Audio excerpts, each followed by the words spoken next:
Hey guys, this is Bales. I am at FantasyLabs looking at a new page that we've built called the contest dashboard, and this was built by primarily by Ryan, who started the site that we acquired, Fantasy Fanatics, and one of the things that he was doing that was really cool with exposures we've added and built upon here at FantasyLabs.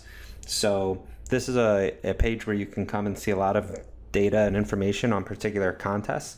We'll upload it right after a contest begins, so within minutes you'll be able to see a bunch of data that we have on stacks and salary breakdowns and lineups and exposure for DFS players.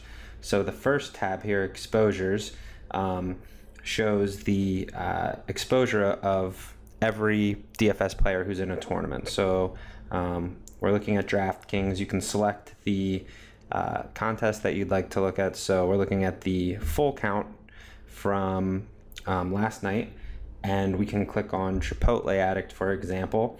And here are all the players who he rostered last night and his exposure to them. So he had 53.3% of Justin Verlander in his lineups. The field had 13.5%, and so he had 39.8% higher leverage than the field. So you can sort by leverage to see who he was highest on relative to others, and same thing for who he was lowest on. So he had almost no Luis Castillo, who was in 27.1% of lineups in this particular contest. So he was really underweight. So that's a very important player for Chipotle, even though he barely rostered him. So you can see all of the exposures. You can also click view lineups. And so he had 150 lineups last night, so he max entered. So these are all of the lineups that he created. You can see if he had any duplicates. He did. He had two duplicates out of those 150. So these two lineups were created also by someone else. You can see the overall ownership and salary used for Chipotle in each lineup. You can also see on the left here where we have every player. We default by total lineups used, so there were roughly 10 people that max entered this contest last night. You can see the overall number of players they used and then the max percentage for any player. So Chipotle's highest player, as we saw, was Verlander, and so you have some players. J-Dub 1010 max entered, and he had D Gordon in every single lineup. Austin Jackson in 94, so he didn't diversify too much across his 150 lineups.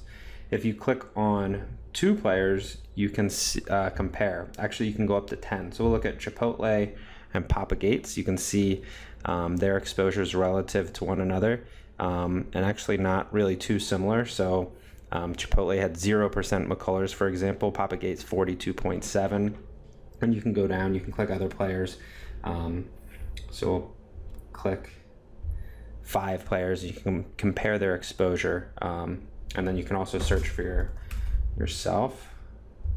So I had only one lineup last night, but you can see who I had in the lineups, and then compare that to what other players did and what exposure they had to those players who I liked.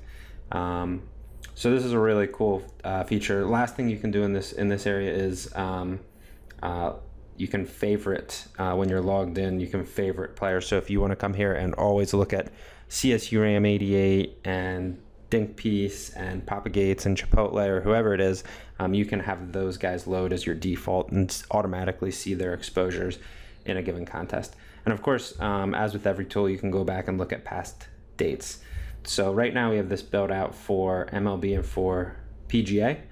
So we can look at a past tournament in PGA, so you can see all the exposures. And then we also have Stack Seeker.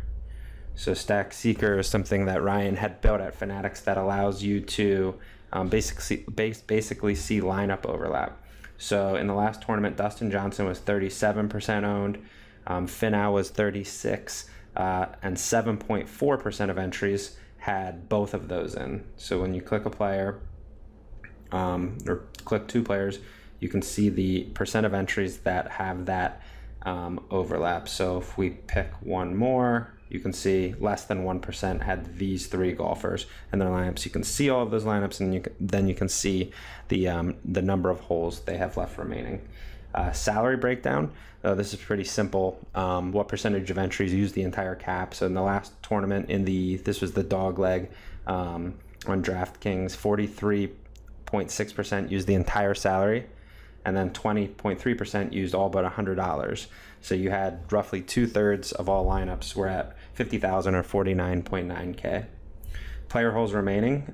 So basically, how many lineups had 6 golfers, 5 golfers, 4 golfers, etc. make the cut. Duplicate lineups. This is a report of all the duplicate lineups in a tournament. So the dog leg last week had over 19,000 entries, and the most popular lineup was this one, and there were 35 of those.